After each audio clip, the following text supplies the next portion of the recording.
couple of weeks ago I thought it might be a good idea to update my website, dankeymusic.com, at which you can see my three-pronged triple threat approach to how I represent my work as a creator. I'm a composer, I write music for people, I'm a producer, I help people to create their own music, and I'm a musician, I play people's music.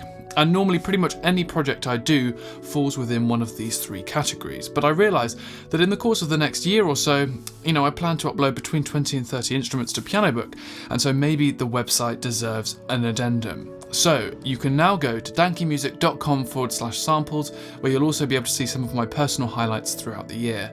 It wasn't until I was writing this blurb that I realised that, everyone has sample magic waiting for them in the way of pots and pans in their kitchen cupboards, and so today I want to make this film to justify that and to prove, once again, that you don't need to have expensive instruments or to be a musician in order just to create your own sounds. So this journey started by just going into my kitchen cupboard and finding any sounds that had a resonant tone to it. As I'm sure you can imagine, these instruments really only have one note to them by just being hit with either a stick or a beater of some sort. So it was quite important that whatever it was actually captured a tone. And the sounds that I've gone with and made into sample packs that you can download for free down below are the following. We've got a ceramic pan lid, a china bowl, a glass teapot, a thermos, a potato masher, and a bowed pan, which was kindly donated to me by Marco Ianello. So thank you, Marco, for that, and I hope you like what I've done with your samples. I did start with many more samples than this, but some things sounded great on one note, it sounded very resonant, sounded very nice, but when mapped across the whole keyboard, it didn't really have much going for it. So I hope you like what I've got here, and again, they're available to download down below, but we're going to go in depth here. So this is the Logic project. As you can see, I've recorded using 4 microphones each time. We started with a Shure SM57, which was about 6 inches away from the instrument. We also had a C451B by AKG, about the same distance away, so you've got that fast transient response of having that microphone really close to the object. I won't keep saying instrument. We've also got a couple of C214 microphones just to add as a kind of stereo pair to give a little bit of width. You'll notice one of these patches here is called panned tremolo hits, where I hit the, in this case it was a glass teapot, hit the glass teapot and then moved it between the microphones to give a natural tremolo kind of sound. So I'm just going to go in depth here and just show you a little bit about what I've done. Pretty much everything used the same process. Started with a compressor. In this case, I used the CLA76 by Waves. The Renaissance EQ just to bring out that resonant frequency and cut off anything below. And then a combination of some effects like the Echo Boy by Sound Toys, the J37 tape emulator by Waves, and then just a tuning plugin just to make sure that I'm definitely at 440. And then all I did was cut the samples up, created a nice fade, denoised them in RX7, which I've been really enjoying using, and then mapped them to an EXS24. I have also made contact versions for you, so they will be available to download along with the EXS version as well. In terms of my performance, I used a ProMark mallet just to hit the object, the lid, the pan, whatever, and I sort of held most things using a cloth so that I wouldn't be dampening the sound too much. I did try hitting it with a stick as well, but I found that it was just too bright, too hard for the sound that I was going for with this library. So let me just show you what we've got here. This is what you'll see if you download the instrument. So we've got 14 patches in total. This includes some pads, some hits, and I'll go in depth now, but I'm going to start with Marco Ianello's bowed pan, and this is a distorted sound.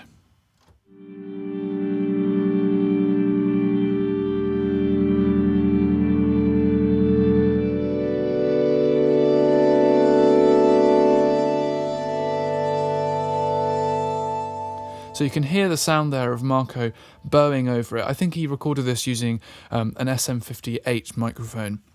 And I wanted to maintain that kind of that fuzziness that you get just out of a metal pan being bowed like that. I did try adding a little bit more distortion, but I found that when mapped across the whole keyboard, it was just a little bit overwhelming. Next, we've got the wobbly pitch. Now, this was created by simply using the Echo Boy feedback and just adjusting the delay time. And in doing so, you have this kind of slightly varying pitch, which obviously, as we're only using one sample here, when stretched across the whole keyboard, the pitch changes happen at different times, if that makes sense. So this is what this one sounds like.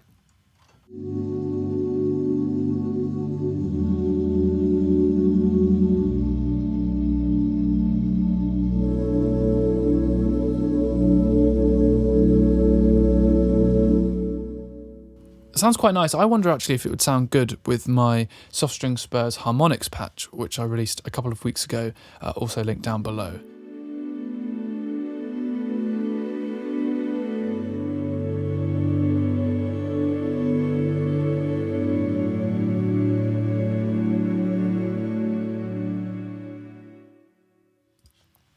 Next, we've got the ceramic pan lid, and this is the first of the hits. Now, I have to preface this whole library by saying that, remember, this will sound good on certain areas of the keyboard, maybe not so on others. So it's not going to be as versatile as tuned instruments. I mean, this isn't even an instrument, let alone tuned. So do bear with them. Some of them have great upper ranges, some have amazing low end, some of them sound great everywhere. But this ceramic pan lid is a Le Creuset pan, in case that makes any difference. And I just hit the top of it, and this is what this one sounds like.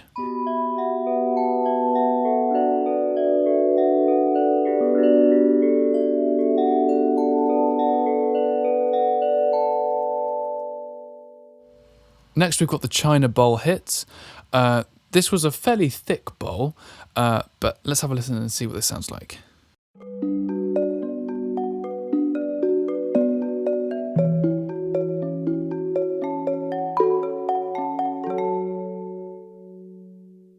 So a slightly different sound. It's got a more upfront sound to it, but I really like this. This is one of my favourite instruments, actually. And this is a pulsing pad that I made out of that sample.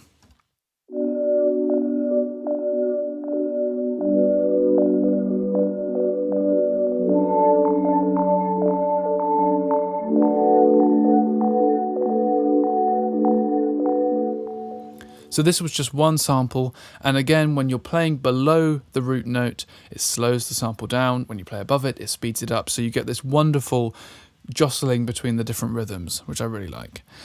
Next, we've got a glass. This was a Dartington stemless wine glass, and this is what this one sounds like.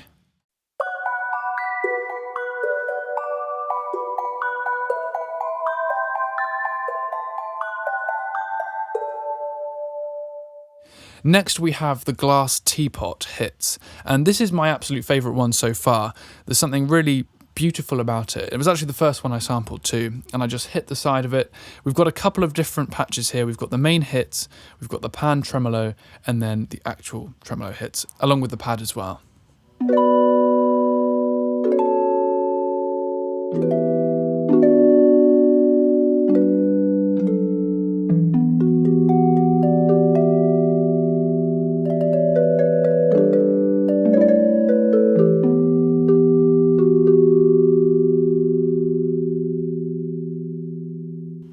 And again, it's got a really nice sustain, this one. It's got quite a heavy tape saturation to it, so that's why it kind of sounds a little bit fuzzy and upfront, but I really like it. This is the glass teapot panned tremolo hits. I've actually added a bit of tremolo onto this just to give you the effect that I was going for with this.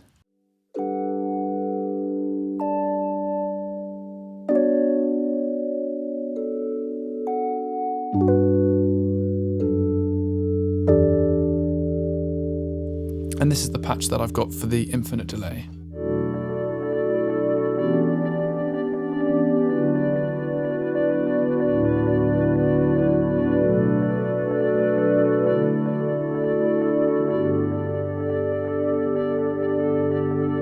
It takes really well across the whole of the keyboard, which is surprising, as I say, because some things don't sound great in all areas.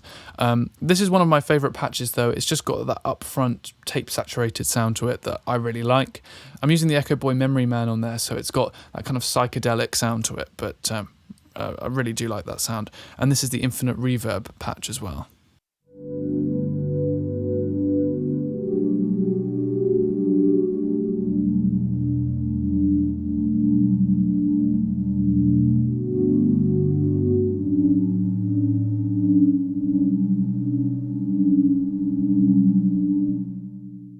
So a lot softer than the infinite delay, but I think it would pair well together.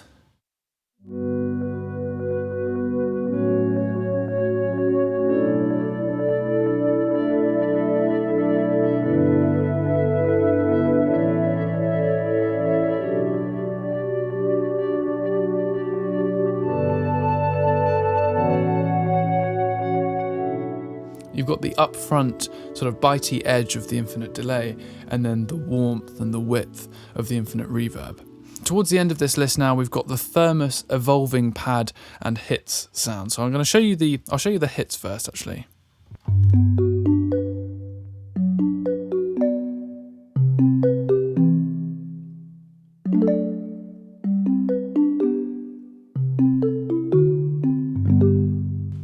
It's quite a fun sound. And then this is what the evolving pad sounds like.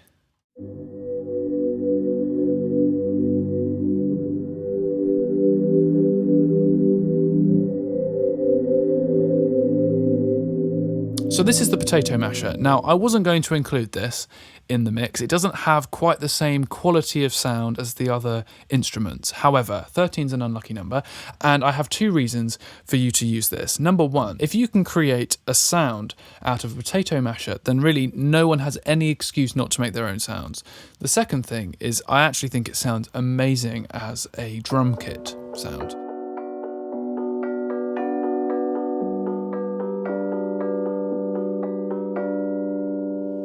Okay, now I'm going to add the beat.